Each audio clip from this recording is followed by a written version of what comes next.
Yo, what's up guys, it's your boy Sami here. Today we are gonna see, what if Naruto become an agent of hell, part 1. Hope you'll enjoy this video. So before we start, please subscribe to our channel, and like this video.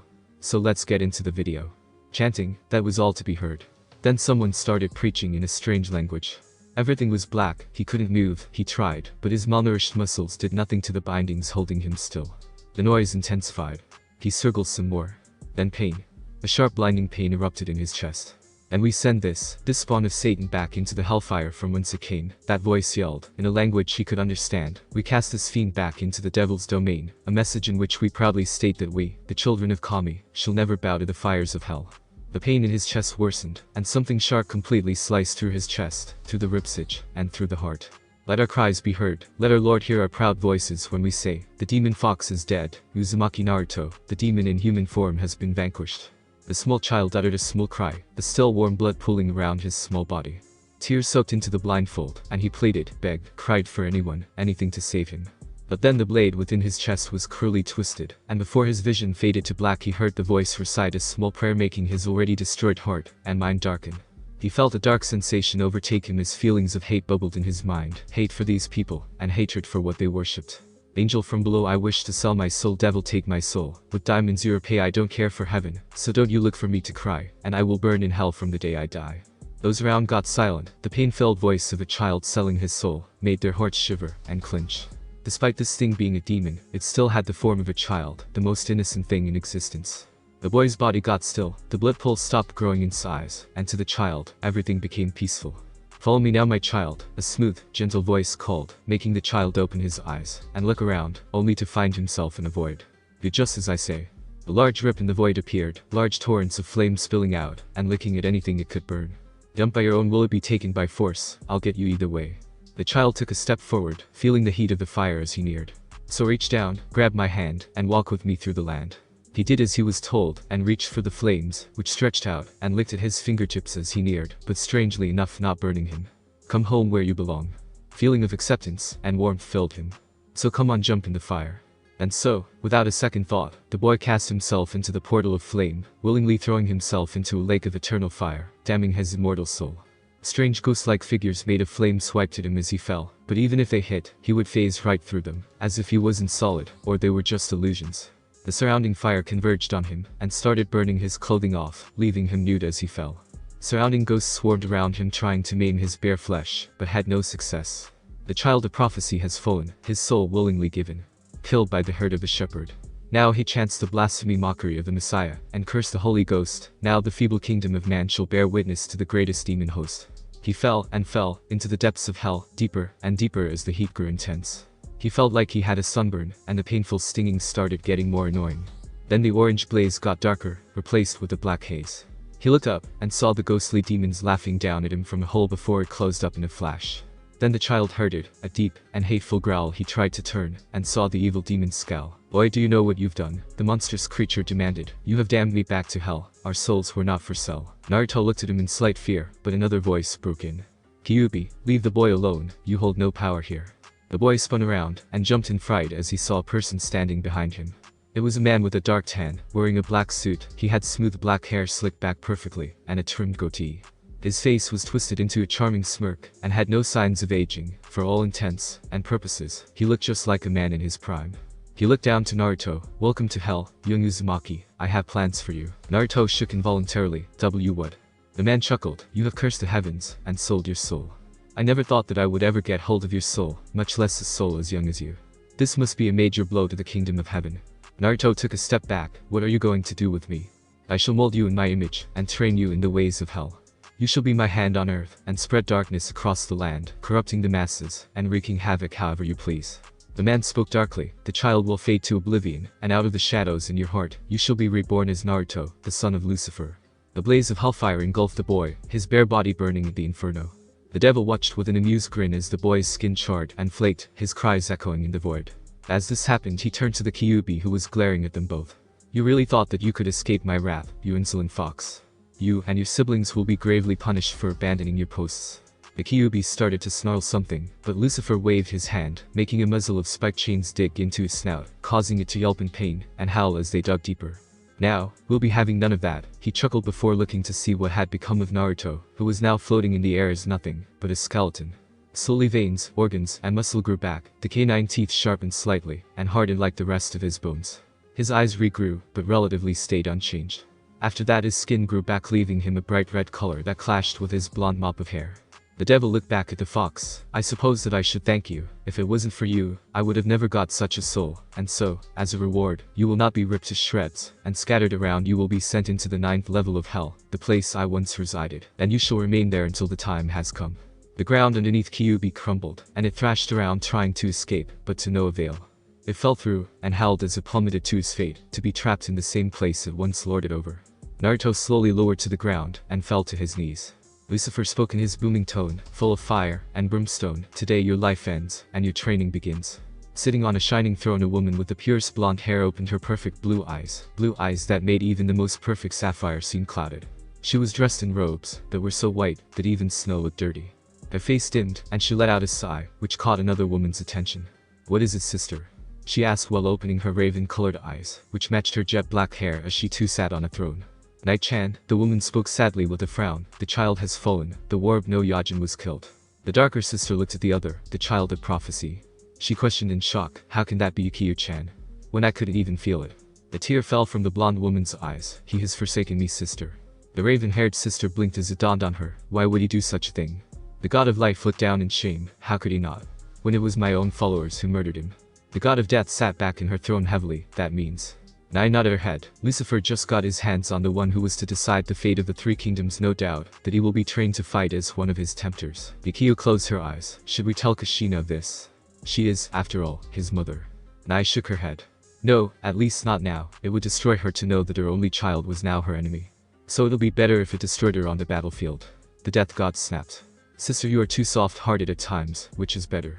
One of us telling her now or her finding out in the future when the boy is raised to kill her? Kami lowered her head. I guess you're right. In time, Naruto came to see the 9 levels of hell as his home. He would spend his time training in the art of corrupting the minds of mortals, summoning the fires of hell, and taming the beasts of hell. It had been around 10 years since then, and the child had changed from the innocent boy of 6 to an evil, demonic 16-year-old. He spent his free time reading such books as the Necronomicon, a book made of human flesh, and inked in the blood of both human and demon alike.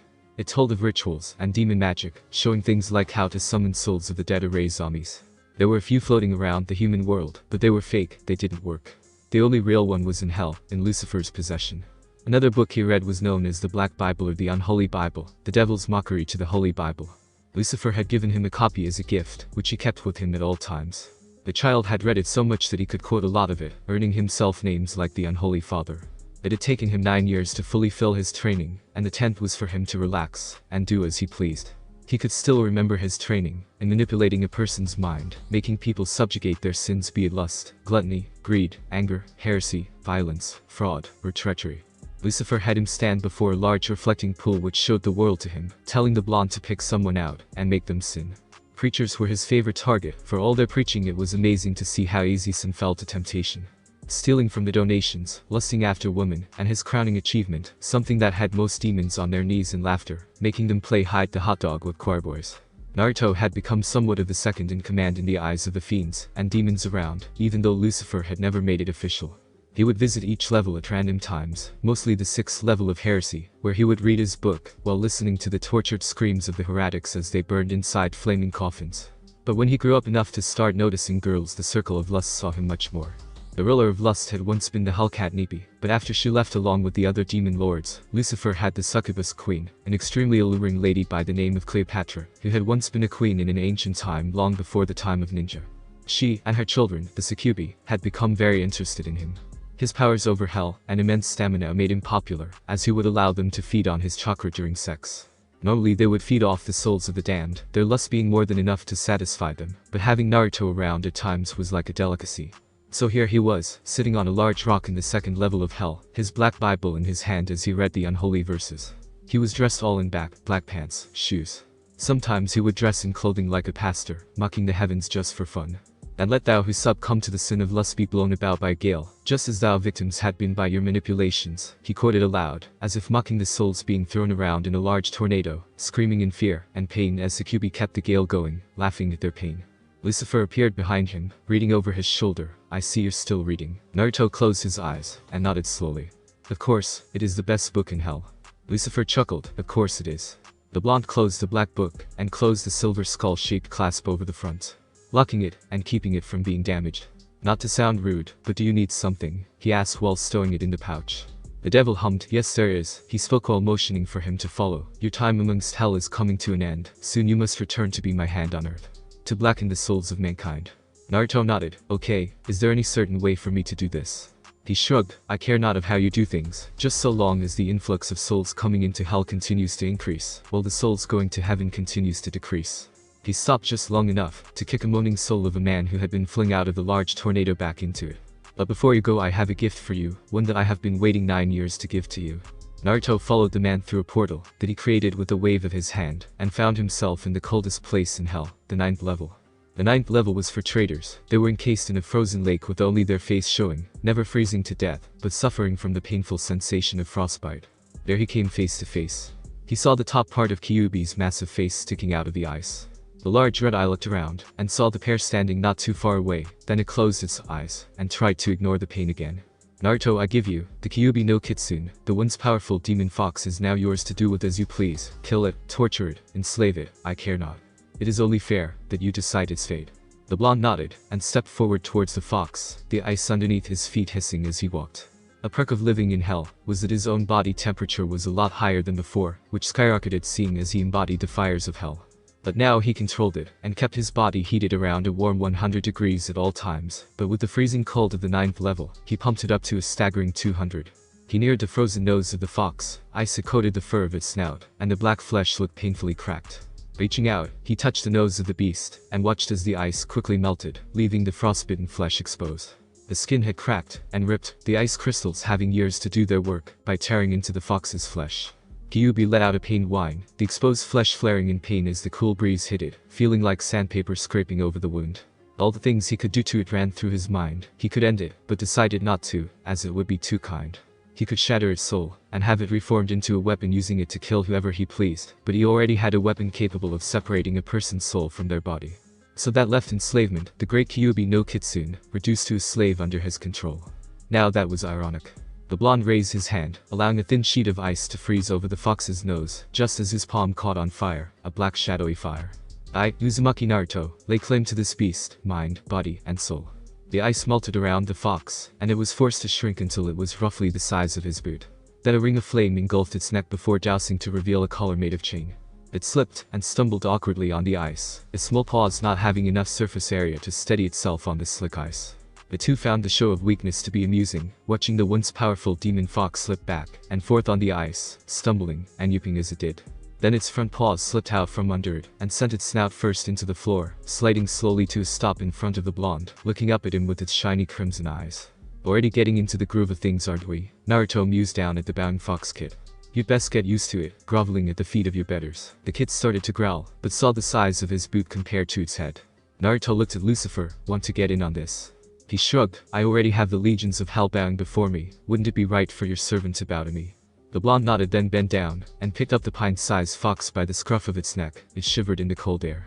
Okay little fox, let's go over some rules. You will do as you're told, and follow any orders I give to the letter. If I see fit, you will be given a small amount of your power back. Refuse, and freezing for all eternity here will be the least of your worries. It nodded, knowing that it was beaten. Besides, the chain around its throat wasn't just for show. It was an old, but powerful form of bondage that could be used to restrict the powers of powerful beings. Lucifer clapped his hands together once. Well then, let us prepare, for soon the bloody moon shall arise. Sarutobi looked down from his office window at the masses below, watching as they celebrated the time of harvest. It wasn't really important, just the night when the sun made the moon glow red, but people would use any excuse to throw a festival. Although the Anbu and other ninja hated it, the ones roped into patrolling the area to keep the order, or what was left. He sighed, and looked up at the crimson moon, where a small twinkle caught his gaze.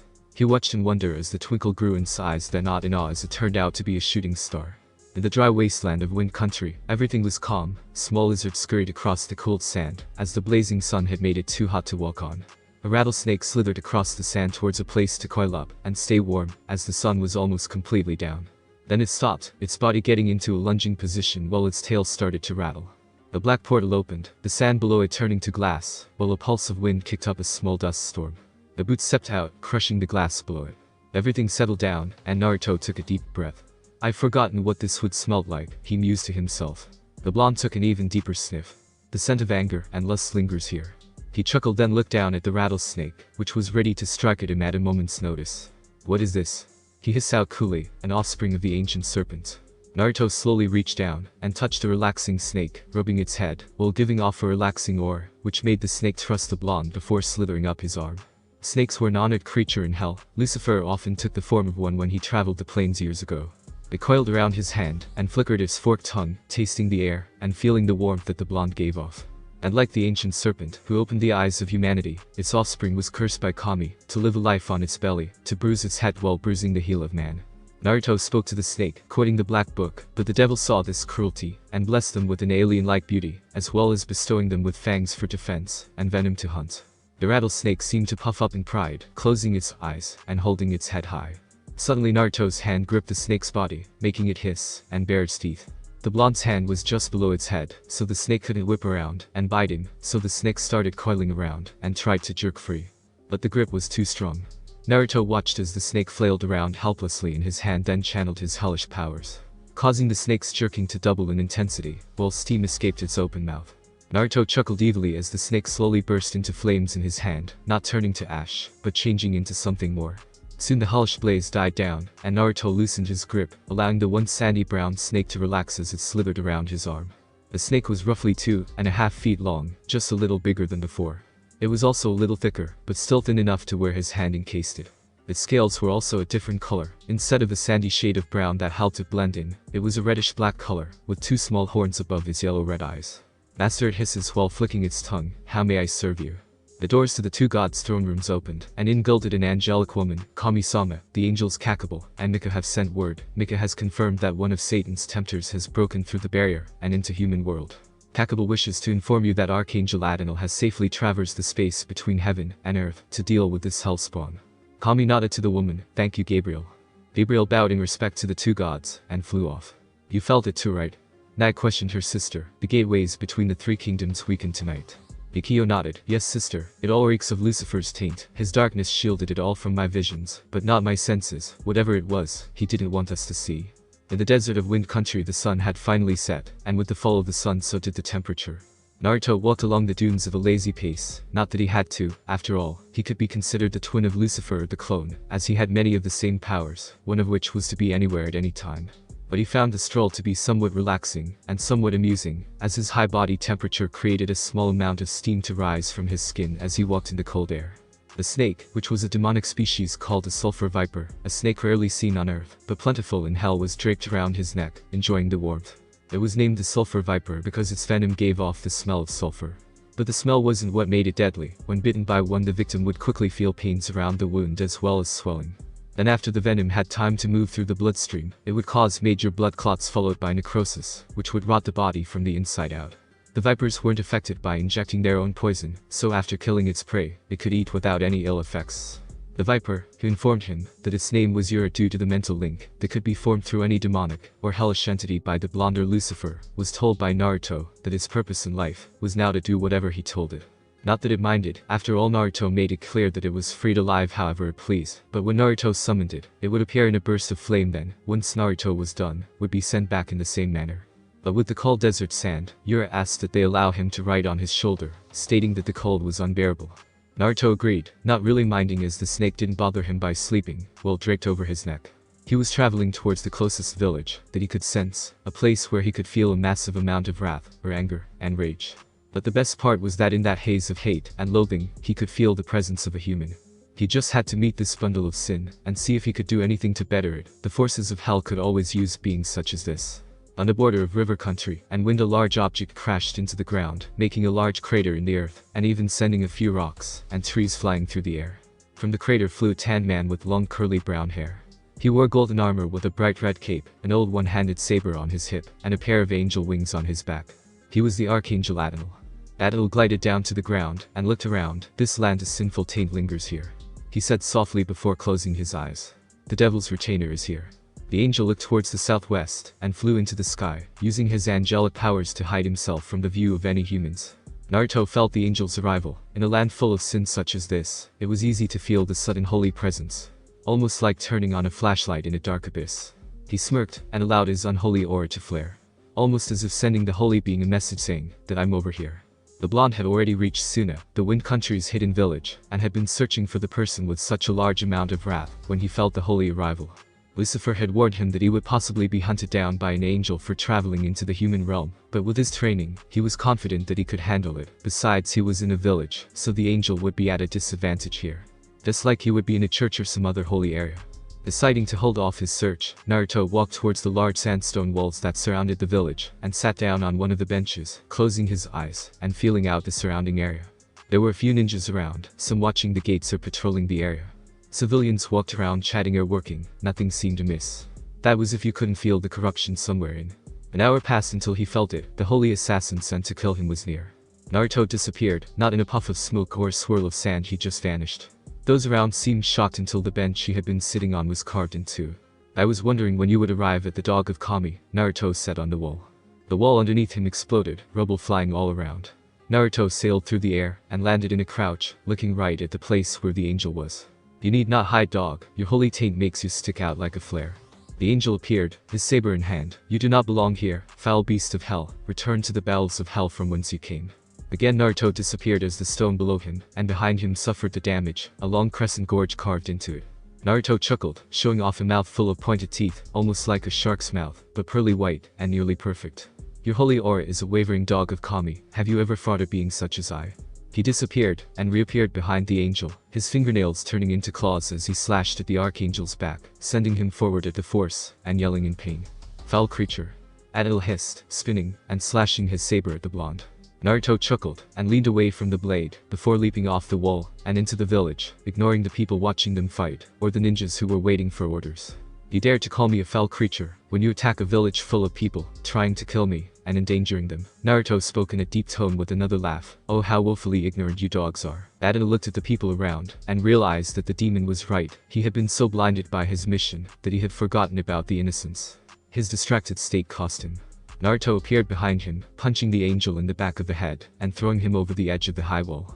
Naruto watched as the archangel crashed into the ground, and began to chuckle again, and behold, the angel had fallen to the serpent's fangs. He spoke, quoting a small part of the Black Bible. Adil picked himself up, his heavenly saber still in hand as blood dripped from his nose. Angel or demon, in the human realm all beings bled, and could be killed. That was why the wars between heaven and hell were fought here. The sand in the village wasn't as soft as one would think, most of it was here because of sandstorms, and was usually cleared away.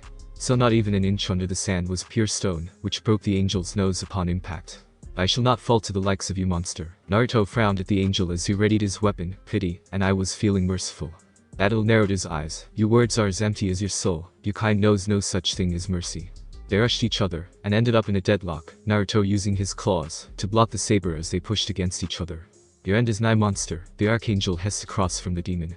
Naruto smirked back, only a man can kill a monster, not some heavenly dog such as you. Then Naruto broke the standoff, suffering a deep slice down the left side of his face, blinding him in that eye while leaping back towards Adil, and biting him in the shoulder.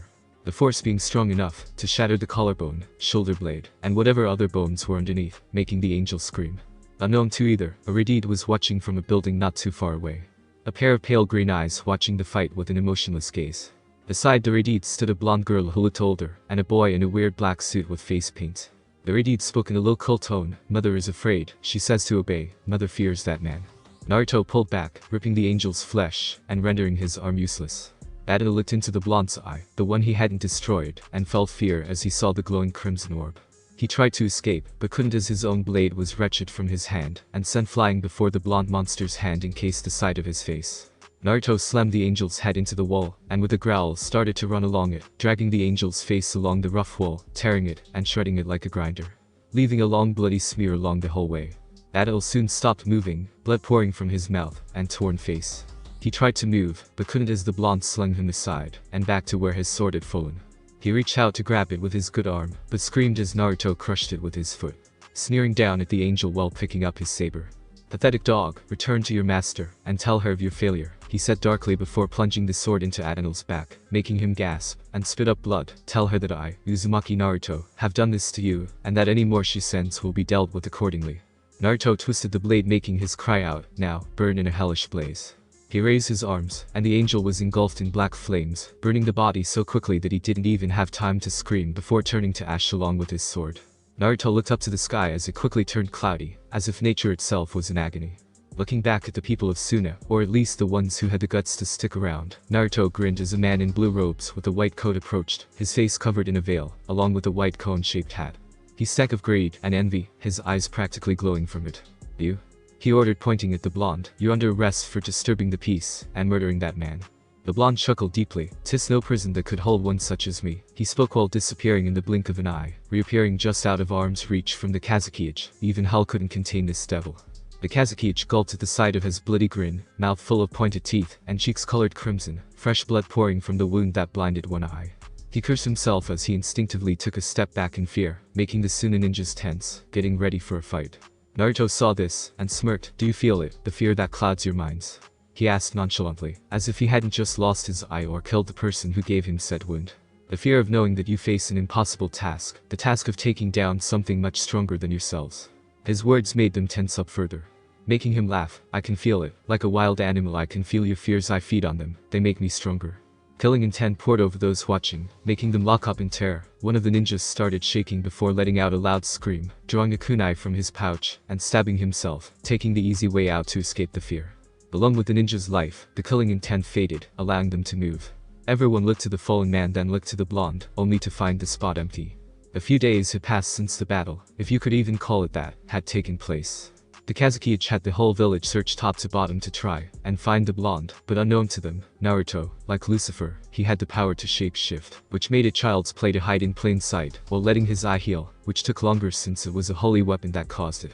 Being situated in a desert made Suna a tough place to live. Extremely hot days and freezing cold nights made the village a proverbial hellhole. Add humans to the mix, and you had Naruto's dream training ground. People here were much more susceptible to his manipulations than he thought. The irritation of sand getting into personal places, the heat and higher prices of food and water, caused by the difficulty of shipping goods across the vast desert, made them easy targets. To see a man, who had already had a hard day of guarding the front gate, walking home grumbling about how he hated his assignment was like a large sign rating target. People still couldn't figure out what had made the man snap. Doctors say it was stress that caused the man to go off like he did, murdering his girlfriend before turning the knife on himself. But Naruto knew, after all, he had been watching the whole time. He chuckled when he saw the man stab his girlfriend. Even the fact that she had been carrying their unborn child couldn't dampen his spirit. Standing on the roof of a random building, Naruto watched the streets with sharp eagle-like eyes.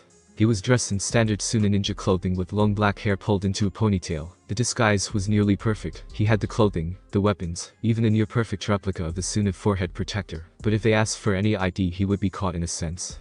He had found the person he had been looking for, a girl with long red hair and a large gourd on her back with a teddy bear on her hip. People were afraid of her, calling her a monster or demon when they saw her. Children ran away from her, and the adults kept their distance. It seemed that the only two people who even stood within an arm's length were her older siblings, a blonde girl and a transvestite that wore too much makeup. Naruto crouched down and watched said girl walk down the road by herself. A group of young children were tossing a ball back and forth in the road in front of her. One boy missed, and it went bouncing towards the redeed, coming to a stop at her foot. The child stopped when he saw the teen, and stuttered apologies, saying to keep it before running away in fright. The girl bent down, and picked it up, her blank face betraying nothing as she tossed it aside. She was obviously used to this kind of thing, and just continued walking. Sad, isn't it? The girl stopped, and turned around slowly, her face still as blank as before. She barely acknowledged the man as he stood just feet away, out of her reach, but not her sans. Children fear you, adults hate you, yet you work for them. Now, what kind of demonic monster would do that? Gaara looked at him blankly. Did they hire you to kill me as well? The man hummed, so they try to kill you too. No one will end my existence. For the first time her tone wasn't cold and dead, it had an undertone of hate. The man's eyes flashed red. Is that so? He questioned with a smirk. You'll destroy anything that threatens your further existence. Gaara didn't speak, only watched him with her cold gaze. If I remember correctly, it was the Kazekage that continues to send assassins. Your own father is the one attempting to rid the village of you. He started to walk towards her, the cork in the top of her gourd popping off, allowing her sand to creep out and pour onto the surrounding ground, ready to attack at a moment's notice. A single, small burst of Kai was all it took. The sand surged forward to crush the man, but he disappeared from view and reappeared just 2 feet away from her face, well past the rapidly returning sand. Gar's eyes widened in fear as the man got past her defense. She made an attempt to jump back, but his hand had already encased her neck and was lifting her up off the ground. An ungodly surge of power coursed through her, making her mother demon scream inside her mind, which forced the iron sand to fall uselessly to the floor. The kingdom of heaven was in a panic. Not 3 days ago Adonal, one of the archangels, had returned.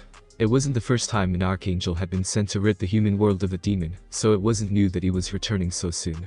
But when he arrived at the pearly gates still smoldering, and smelling like brimstone while screaming with his own sword plunged through his chest, that tended to raise some alarm. Apparently, the demon that he had been sent to cast back into hell was much stronger than they thought, and instead of casting it into the blazes of hell, it had lit him ablaze with the fires of hell. Whatever demon it was, had to be strong. Only the strongest demons could use hellfire. But when Kami asked him what happened, she and her sister were shocked to the core. The tempter that had broken through the gates of hell was Naruto, and he had been trained to fight them just as her sibling had predicted.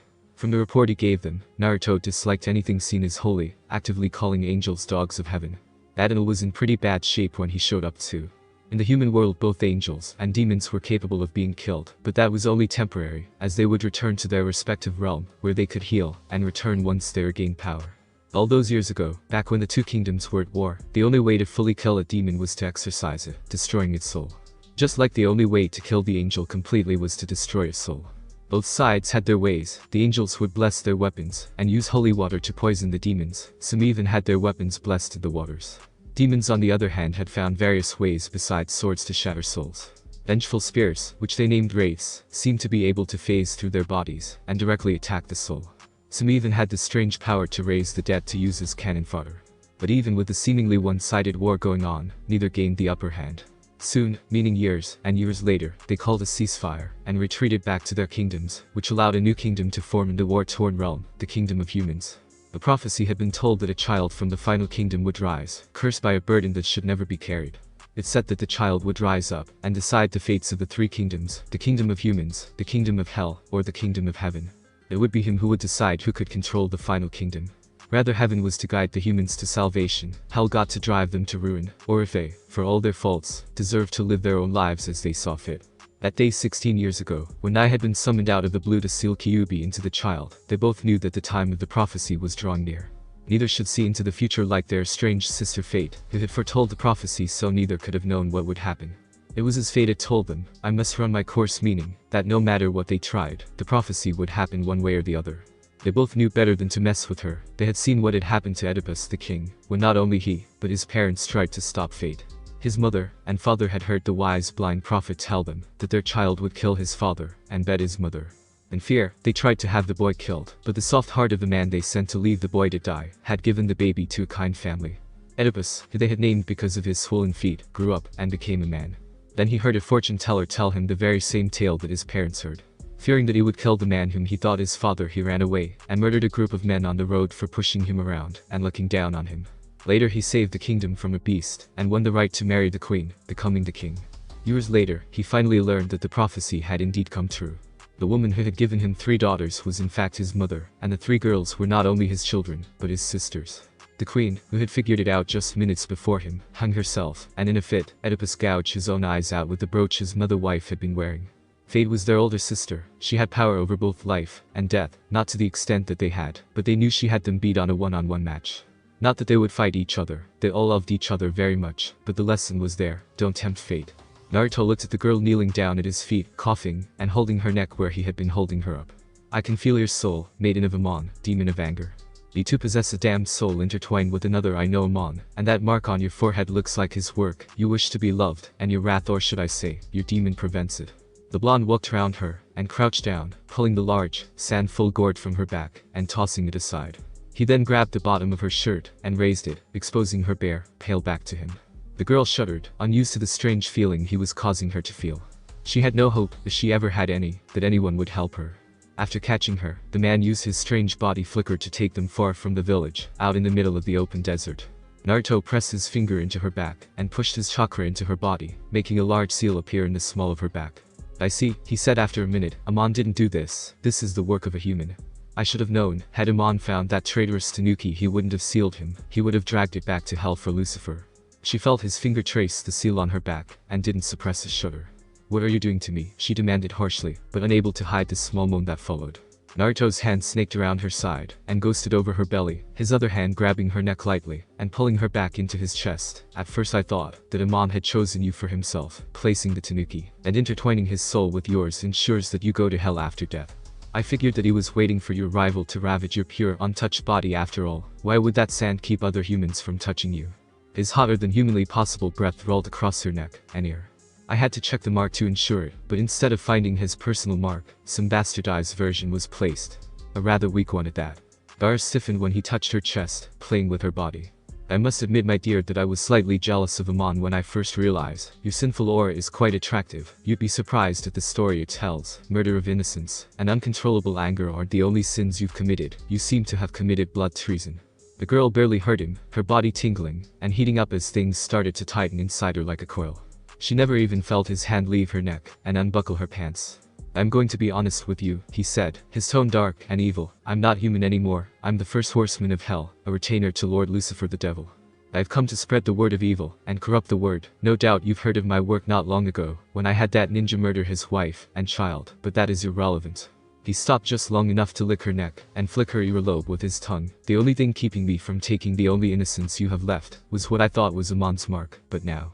Her pants fell to her knees, and since she was still on her knees with the blonde behind her, she barely noticed, and was busy trying to understand the strange new sensations. The next thing Gar knew, she was laying on her back looking up at the blonde who gave her a fox-like smirk, his pointed teeth making the sight all the more wild. "Your innocence is mine." Suddenly she felt something that she hadn't felt since her uncle died trying to kill her. Unlike them, it was emotional, but this time she felt physical pain, as well as the strange fullness in between her spread thighs. Naruto laughed darkly as he indulged in the pleasures of the flesh. Sure, this was a technical rape, but he was a high-ranking demon. His place was in hell, so what did he have to fear? The girl underneath him, while not fully understanding the pain and pleasure, hadn't put up a fight at all. He slowly started to thrust back and forth inside the girl's womanhood, and soon, the inexperienced, newly minted woman had experienced her first ever orgasm. Her breath shuddering, Gar looked up at the blonde on top of her as he continued to fuck her, the small numbness from that strange feeling, just moments before allowing her the ability before it faded, making her scream as his thrusting rubbed against an extremely sensitive spot. Naruto soon reached his own end, her tight wet womanhood bringing him to orgasm faster than the sex demons had. He buried himself as deep as he could. You soul, mind, and body now belong to me," he grunted before biting down on the junction between her shoulder and neck, leaving a bloody mark as he pulled back and filled her completely with his seed. Pale green eyes stared into cruel icy blue. Gar huffed in exhaustion for a few minutes before working up the strength to ask, "Just who are you?" "I am the being that soweth discord among brethren, a deceitful witness that uttereth lies. A being who processes feet that are swift to run into mischief, whose hands shed innocent blood, hard devises wicked plots. I have a proud look and a lying tongue. I am Naruto, horseman of hell, the unholy father. I am the agent of hell." Temari woke with a start, sitting up and looking around like a frightened animal. She was in her room, alone. The clock beside her bed said that it was around 6 in the morning. She sighed in relief, realizing that it had been all just a dream. "Temari, hurry up, you're going to miss breakfast." She heard Kankuro call from the other side of the door. Throwing the blankets to the side, she realized that she was still dressed in her clothing from the night before. Her heart thumped in her chest. It was just a dream, right? She questioned herself while getting out of bed. Standing up, her sandals stepped on something and crushed it, the sound of breaking glass making her heart race as she looked down to see her flashlight, the lens broken while the hard plastic case was badly damaged. "Gar!" she screamed in her mind. The girl raced out the room, nearly throwing Kankuro down when the door slammed into him before racing down the hall and strongly arming the simple wooden door to Gar's room. It swung open, denting the wall as the door's top failed to do its job. The room was Spartan, even by ninja standards. The simple bed sat against the wall across from a bare desk and a dresser.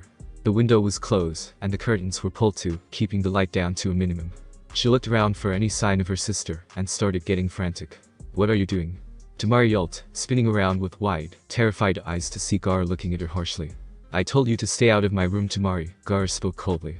Laughing nervously, but greatly relieved, Temari inched out of the room, and around her sister, as "Sorry Gar-chan, I just wanted to tell you that breakfast. Your breakfast is ready." Gar narrowed her pale green eyes, and walked past her, turning, and slamming the door to her room, leaving Temari in the hall. Kankuro, who had taken cover around a corner, walked up to her. "Whew, that was a close one." Temari nodded, "Yeah." Kankuro looked at her face, and blinked. "Temari, what happened?" "Huh? How'd you get that bruise on your cheek?" Her heart dropped. Slamming the door to her room, Gaara was shocked to find Naruto leaning against the wall, where the door had slammed with a smirk. "Your lovely sister is quite nosy," he hummed with his arms crossed, before holding something up. "She's quite the freak too, found a collection of toys in her dresser last night." Had she any shame, Gaara would have blushed at the sight of a pink bead vibrator. "I'm sure she wouldn't miss one, not like she could use them all at once, besides you're going to use it a lot more than her later on. Your stamina is pathetic, passing out in the middle of our gangbang like that." At this, Gaara looked down. Naruto pushed himself off the wall, and locked the door beside him with a big grin. "Your self-training begins now, take your pants off," Naruto ordered while twirling the bead in his hand by the cord which connected to a small box remote. The girl did as ordered, so Naruto laid her on the bed, spreading her legs, and pushing her panties aside. The blonde devil slid the bead inside her nether lips, and pulled her underwear back in place. "You'll start on its lowest setting," he told her, while grabbing some of the white wrappings that she used around her ankles, and wrapping it around her thigh, turning the bead on, and sliding the remote next to her inner thigh while she squirmed. "You might want to keep some extra panties on hand, or some of those maxi pads handy, because you're only allowed to stop this when you bathe," Naruto told her, while dragging his finger across her pale thigh. "Yes, my lord," she stuttered as the vibrator worked its magic. "Good, I eagerly await our next meeting, little Tanuki. Grow strong, and make me proud to have made you one of my maidens. I have some business to take care of somewhere else." And with that, Gaara was left alone in the room, her heavy breathing being the only sound made. Aiko Koyama was an all-around good woman. If you asked the villagers who they would trust to get help, or personal advice from, 1 out of 7 would name her. She was born and raised in Konoha. Her parents took her to church every Sunday. She joined the choir as a little girl, where she met the boy of her dreams. They started dating in civilian school, and got married right after graduating, then had 2 beautiful twins. Her husband got work at a bank, and was very good at what he did. She stayed at home, and raised the children like a good housewife, cooking, and cleaning until he come home, where they would kiss at the door, have dinner, play a game or watch a movie with the kids, then go off to bed. Just like her parents did, Aiko took them to church on Sunday. She would teach Sunday school with the children, and would help out with anything that was going on at the church. But despite her good, God-loving appearance, she had a dark secret: she was a murderer. Years ago, she joined in on a group of her fellow churchgoers to exorcise that demon from their village. She had joined in on the plan to kidnap and kill the little demon. She loathed to admit it, but when they finally killed him, she had been expecting to see something, like a screaming ghost, the body burst into flames, anything. But nothing happened. The small fragile body just laid there in a pool of blood with the sword through his chest. It wasn't until that night that she realized that she might have been wrong, that Hokage Sama might have been right when he said that the boy was only the jailer, and not the demon. A few weeks passed, and they had found the boy's body. The Hokage had been so angry that when Juro, their preacher, the man who admitted to plunging the sword through the boy's chest, proudly stated that he had saved the village, Sarutobi had him arrested without a trial. The church tried to demand his release, but he ignored them, and ordered Juro to be publicly executed a month later. No one heard anything from Juro that whole month, and showed up with a petition signed by most of the civilian council, to have him released and honored, but the Hokage took it, and ripped the papers in half. She would never forget that day. Juro was marched down Main Street, his body covered in bruises and wounds, his bare back was covered in burns, and long scars from what looked like a whip. One of his eyes was missing along with most of his teeth, and a few of his fingers. Flashback. 2 Anbu matched him up the steps to the raised platform where the hangman's noose was waiting. The whole platform was surrounded by masked ninjas, each holding their swords at the ready, ordered to kill anyone who tried to stop them. Sarutobi stood beside the executioner, a man wearing a hood with a black Anbu mask, watching as the 2 ninjas placed the noose around the man's neck without covering his face, which they usually did for most people. They ignored the people screaming that he was a hero, that he shouldn't be treated like this. Even the civilian council members were ignored. Juro Takimo, you confess to the murder of an innocent child, and the destruction of 2 noble and honored bloodlines. Under the founding articles of Konoha, your rights to a trial are suspended, your right to legal counsel is suspended, all of your property and accounts have been seized by the village. The Hokage spoke loudly, and called over the crowd, making them go silent. For the murder of Uzumaki Namikaze Naruto, you were sentenced to a month of torture, with the only rule being that you lived. Now the rest of your sentence will be carried out. You are to hang by the neck until dead, after which your body will be dumped into an unmarked grave, along with the rest of the village traitors. Flashback end. After learning that the boy was the last of 2 noble bloodlines, she had been horrified. Kushina Uzumaki, who they revealed to be his mother, was once one of her best friends. She had been an orphan, and lived at the orphanage that their church ran, before signing up to be a ninja. Even after she graduated, Kushina still came in on Sunday for church, and to sing in the choir whenever she could. Aiko signed to herself while standing in front of her mirror, while waiting for the water to warm. Her husband was already in bed as well as her children, so she didn't worry about using all the hot water. She dropped her bathrobe, and stepped into the tub with a giggle. The water was so warm, and eased her tense muscles. Aiko closed her eyes and let out a long groan before dipping her mouth and nose under the water. A second passed as she went to sit up, only to find that she was unable. Panic set in as her lungs burned, crying out for air. Suddenly she was able to move again, and sat up in a flash, gasping and coughing while cutting off the water. Aiko looked around, freaked out at what happened, and used her foot to hit the small switch that would drain the water. She wouldn't be finishing her bath tonight in fear of a repeat performance.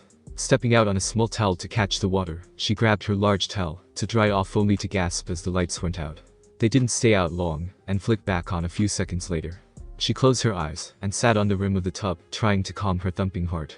Opening them, she looked at the large fogged-up mirror above the bathroom counter and saw what looked like writing made by tiny fingers. "Angel from below, the one who took my soul." Aiko's breath hitched as she saw the words. There was a tiny handprint below it as well as a small arrow pointing up. She did, and began to panic when she saw that a reflection now had 3 lines on each cheek. The lights flickered on and off again, her eyes never leaving the mirror as a young blonde appeared behind her in the reflection, only to disappear when the lights flickered. When she saw the boy from her past, she screamed loudly, waking her husband up in the next room. He rushed in, nearly breaking the hinges as he did. "Honey, what is it?" She pointed at the mirror only to stop. There wasn't anything there. Her husband sighed. "Come on, love, let's get you in bed." She nodded. "Yeah, I'm tired, just tired." He picked her up in his arms and kissed her cheek before helping her out of the room, flipping off the lights as he did, never noticing that a grinning Naruto was sitting on the toilet with his leg crossed up on his knee. "Yes, I remember you, and I shall have my revenge," he thought as the lights went out. That night, Aiko's dreams were plagued by nightmares of what she helped do that day. Then they got worse as an older version of the blonde appeared, looking around the same age as her children who just turned 14. He then started killing the group around the younger version, while leaving her unable to move. He then stalked up to her with a sick grin, the mark of the beast proudly displayed on his forehead in the shape of a pentagram with 3 sixes in the center. His eyes were completely red and glowing, a few black markings covered his face and body, making him look feral and evil. He stopped short of her and chuckled darkly before snapping his fingers, making her blink before screaming as her 14-year-old daughter appeared, but strangely enough not her son. But her confusion ended when he began to strip her daughter in front of her. The young girl was shaking and crying as he touched her private areas. Aiko cried and screamed for him to stop as he raped her child in front of her. She tried to wake herself up, but was unable to do anything as he defiled the girl over and over, blood pouring from her abused womanhood as he brutally violated her. He climaxed inside her, much to their horror, before exiting her and dragging her over to her mother by her hair. "This is your fault, you helped them kill me, so now your children will suffer," he hissed at her before forcing her to her knees and picking her daughter up again and violating her other whole right in front of her. "See what you helped create?" he asked with that sick grin, before exiting the crying girl's rectum, sitting down on a chair that appeared out of nowhere and forcing himself down her throat. "You used to think that I was a demon, but now look at me, now I'm a devil just like Lord Lucifer." He finished up, covering the girl's face with his seed, before pulling out a knife with a blade that curved forward like a hook. He slit the girl's throat and watched the blood splatter all over the girl's mother's face, before letting her drop. Aiko, suddenly able to move, dropped to her knees and caught her child, who clawed at her throat and gurgled helplessly while choking on her own blood. "You monster!" Aiko screamed, clutching her baby girl. Naruto chuckled. "Monster?" he asked while snapping his fingers again. "I'm no monster." A large group of demons appeared around them, each of them male, and each of them looking at her in lust. "I'm a devil." He looked at the demons around them. "Have fun, boys," he laughed before walking over to the younger version and picking up the sword, stabbed through his chest and disappearing, leaving Aiko and her now dead child alone in the advancing mob. She screamed and held onto her child's body for dear life before they ripped her away, tearing away her clothing and not only gang raping her, but violating her child's body as well. Standing over Aiko's sleeping body, Naruto smirked as she cried and whimpered. He wasn't finished yet, she still had to be punished in a more permanent sense. Turning, he silently walked out of the room and down the hall towards their son's room. Early the next morning, investigators were called to the residence and found an inconsolable family crying in their living room, while other units were getting statements. They were led upstairs to the son's room and found a pair of green ninjas standing outside the door. "It's a mess in there, guys," one said while covering his mouth with a fist, his partner covering her own mouth with her hand while gagging.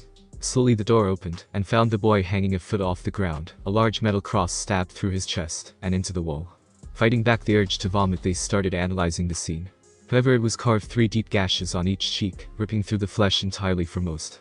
The worst part was that from the looks of it, he had been alive when it happened, if the bloody rag they pulled from his mouth was anything.